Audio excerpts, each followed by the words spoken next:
আমাদের মাননীয় প্রধানমন্ত্রী সম্প্রতি চীন সফর করেছেন।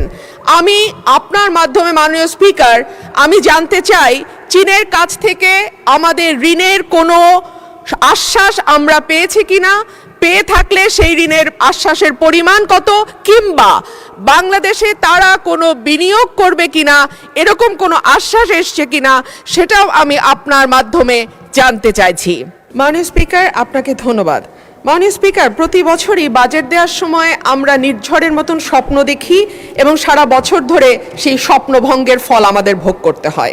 মাননীয় স্পিকার, এই বাজেটে ব্যয় ধরা হয়েছে 9,38,000 কোটি টাকা, আয় মাত্র 6,95,000 কোটি টাকা, ঘাটতি 2,43,000 কোটি টাকা।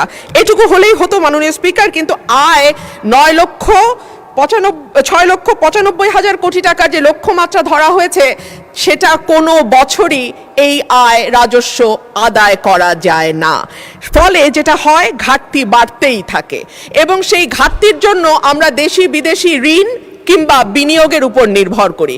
আমাদের মাননীয় প্রধানমন্ত্রী সম্প্রতি চীন সফর করেছেন। আমি আপনার মাধ্যমে মাননীয় স্পিকার আমি জানতে চাই চীনের কাছ থেকে আমাদের ঋণের কোনো আশ্বাস আমরা পেয়েছি কিনা, পেয়ে থাকলে সেই ঋণের আশ্বাসের পরিমাণ কত, কিংবা বাংলাদেশে তারা কোনো বিনিয়োগ করবে কিনা এরকম কোনো আশ্বাস এসছে কিনা সেটাও আমি আপনার মাধ্যমে জানতে চাইছি। মাননীয় স্পিকার, আমাদের পররাষ্ট্রমন্ত্রীকে যখন সাংবাদিকরা এই সংক্রান্ত প্রশ্ন করেছিলেন তিনি বেশ সরাসরি উত্তর না দিয়ে অস্বস্তির সঙ্গে বলেছিলেন যে আমরা কি কেবলমাত্র চাইতে গেছি ভিক্ষার ঝুলি হাতে?